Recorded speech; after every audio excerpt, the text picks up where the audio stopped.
It's time.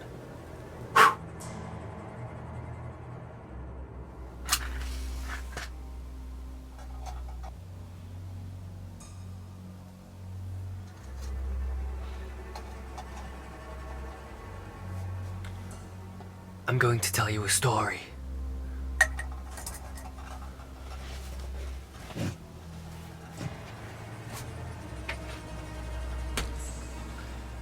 A story of vengeance, a story of betrayal, a story of hate.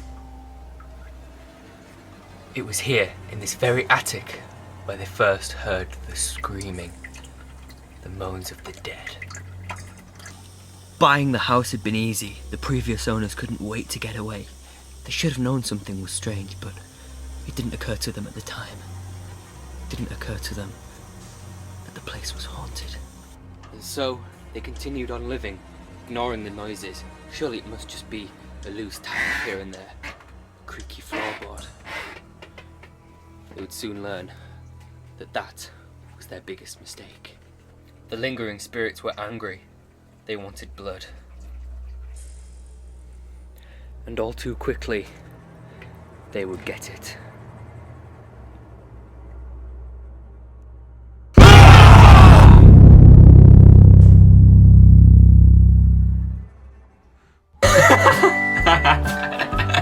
Did I get you? Be honest. Sorry about that. I didn't know what to do for a Halloween video, so I thought I'd try and spook you a little bit. Hopefully I did. Oh god, my face. Anyway, what's the plan for the rest of the day? Alright, now that I've managed to overcome my brief emo phase, it's time to get on with the rest of the day. I know I want to stick to doing something Halloween-y. I know that Jack covered costumes over on his channel. I'll leave a link to that down in the description. You can check that out. So costumes are pretty much covered, but I need to do something Halloween-ified.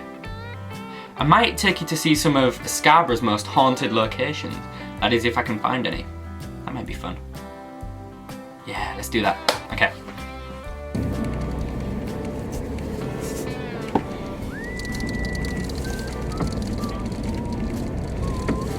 I don't know if I locked the door. God's sake.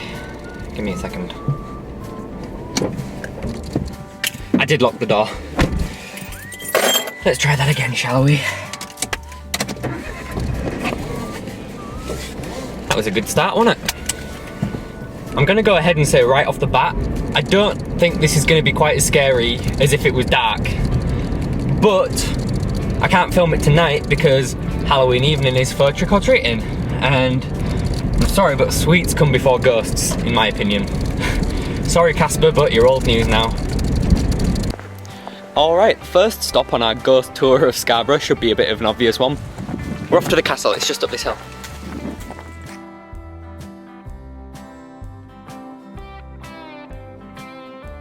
It should be pretty self-explanatory as to why the castle will be on this list. But, you know, I thought I'd start off here anyway. Seems the obvious one. Apparently, one of the ghosts seen around here, and this is true on the internet. Don't know how true, but you know, it's on the internet at least. Apparently one of the ghosts fell off one of the turrets, which is over there. I'll take you at some point. But apparently this ghost can be seen a few times. I don't think I'm gonna see him, but you know, it's worth note at least. So yeah, Scarborough Castle. One of, well, arguably Scarborough's most haunted place. I've never seen anything myself, but I can imagine why it would be haunted. If I was a ghost, then it seems like it'd be a pretty cool place to hang out. Okay, the mood is somewhat spoiled by the English heritage banners that are up there at the moment, but apparently it was one of these turrets, either that one or that one, that the guy supposedly fell off. And yeah, apparently his ghost still hangs around here. Apparently he's quite a violent ghost. Likes to push and shove passers-by. I don't know, hopefully trying to get them to fall off the castle walls themselves, I suppose.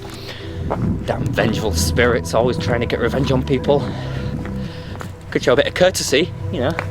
Okay, so not sure if this one is a ghost or not, but it's kind of worth note anyway. There's a bunch of famous sisters from ages ago, don't know how long, who were all authors. The book Wuthering Heights and Jane Eyre, written by these sisters. And one of the sisters, their final resting place is actually in Scarborough. So I don't know if her spirit still wanders around here, but I figured I'd show you it anyway. It's kind of worth pointing out. What better way to hunt for ghosts than go into a graveyard? Now, this graveyard in particular is the site of the old Civil War back in Britain, and the church that it's situated at, St Mary's, was a big part in that Civil War. So you see these three ruins here, hang on, there, there and there. The church used to go all the way to those three ruins, and they had a great big cannon. This is, I'm pretty sure I'm remembering this right from when we learned it at school. They had a great big cannon around about here. Oh, good timing.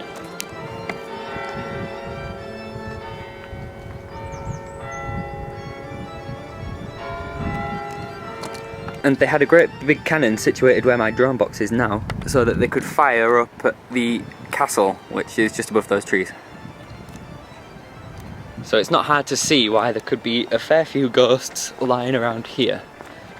Not sure if I'm gonna run into any today, but it's interesting nonetheless. Are you feeling spooked out yet by all the Halloween stuff? I am. The bell started ringing a minute ago and it creeped me out. I'm not very good at this. Alright, so they were... Take two. Alright, so they were two pretty prominent examples of ghosts in Scarborough. They were the two best ones that I could think of, but I'm sure there's more. Let's go and have a look. Alright, I've just figured out where to go next, and if nothing else in this video has creeped you out yet, then this one will. See what I mean?